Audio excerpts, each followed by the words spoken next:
शुरुआत 10 बजे की 10 ब्रेकिंग के साथ। पहली ब्रेकिंग, बीजेपी के राष्ट्रीय अध्यक्ष पद के लिए आज नामांकन दाखिल किया जाएगा।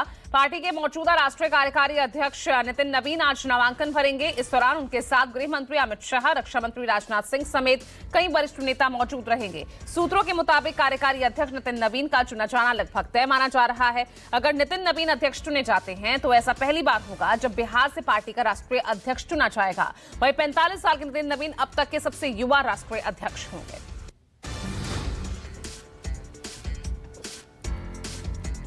दूसरी ब्रेकिंग, पटना में 25 जनवरी को आरजेडी राष्ट्रीय कार्यकारिणी की अहम बैठक। इस बैठक में पार्टी के भविष्य और संगठनात्मक बदलावों पर फैसला संभव है। सूत्रों के अनुसार तेजस्वी यादव को राष्ट्रीय कार्यकारी अध्यक्ष बनाने पर विचार होगा, जिससे उन्हें बड़े निर्णयों का अधिकार मिलेगा। बताया जा रहा है कि बैठक में करीब 200 नेता शामिल होंगे, साथ ही देश भर से प्रतिनिधि भी आएंगे।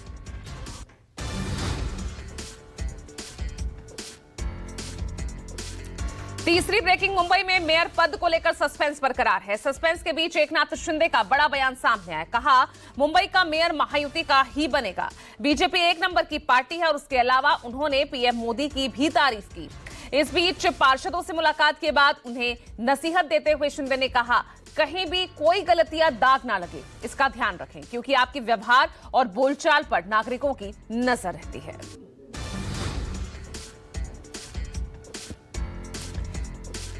चौथी ब्रेकिंग, नेता प्रतिपक्ष राहुल गांधी केरल दौरे के लिए रवाना हो गए हैं। केरल में अप्रैल में विधानसभा चुनाव होने हैं। बीते 10 सालों से केरल में कांग्रेस प्रमुख चैलेंजर पार्टी के रूप में रही है। 2016 में केरल में बनी वामपंथियों की एलडीएफ सरकार ने परंपरा को तोड़ते हुए 2021 में लगातार दूसरी बार जीत दर्ज की और पिछले 10 साल से सत्ता में है। अब इसलिए कांग्रेस का मानना है कि वो केरल में कमबैक कर सकती है। हालांकि केरल के स्थानीय निकाय के चुनावों में बीजेपी को मिली बड़ी जीत ने कांग्रेस की रणनीति पर सवाल खड़े किए हैं।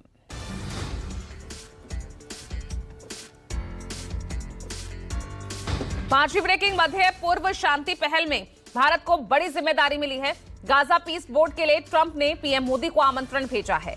बोर्ड अमेरिकी राष्ट्रपति डोनाल्ड ट्रंप की योजना का दूसरा चरण है, जिसका उद्देश्य है इजराइल हमास युद्ध को पूरी तरह से समाप्त करना। आपको बता दें, युद्ध विराम के बावजूद खबरें सामने आ रही है कि इजराइल लगातार गाजा पर हमला कर रहा है।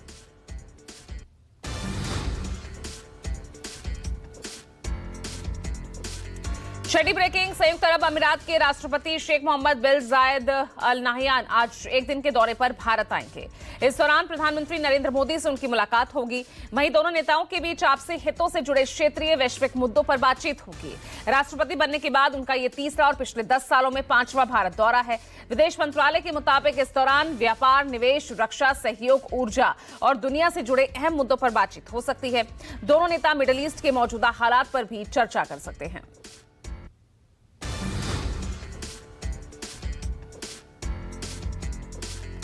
सातवीं ब्रेकिंग, जम्मू कश्मीर के किश्तवाड़ से जहां आतंकी मुठभेड़ में सेना के 8 जवान घायल हो गए।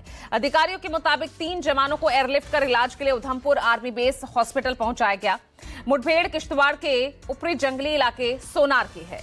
सेना के व्हाइट नाइट कोर का आतंकियों के खिलाफ ऑपरेशन त्राशी 1 जारी है।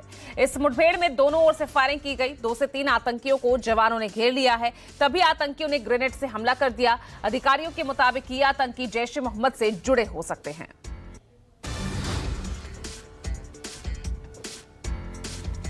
आठवीं ब्रेकिंग, महाराष्ट्र के भिवंडी में बीजेपी के पूर्व मेयर के समर्थकों में झड़प हो गई है। बीजेपी और कोणार्क विकास अघाड़ी यानी केवीए के समर्थकों के बीच झड़प हुई है।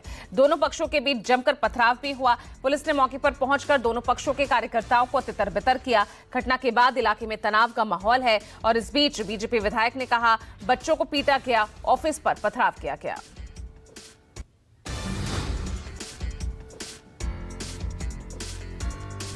और 10वीं ब्रेकिंग, ग्रेटर नोएडा से जहां पानी से भरे बेसमेंट में सॉफ्टवेयर इंजीनियर की मौत मामले में योगी सरकार ने कार्रवाई की।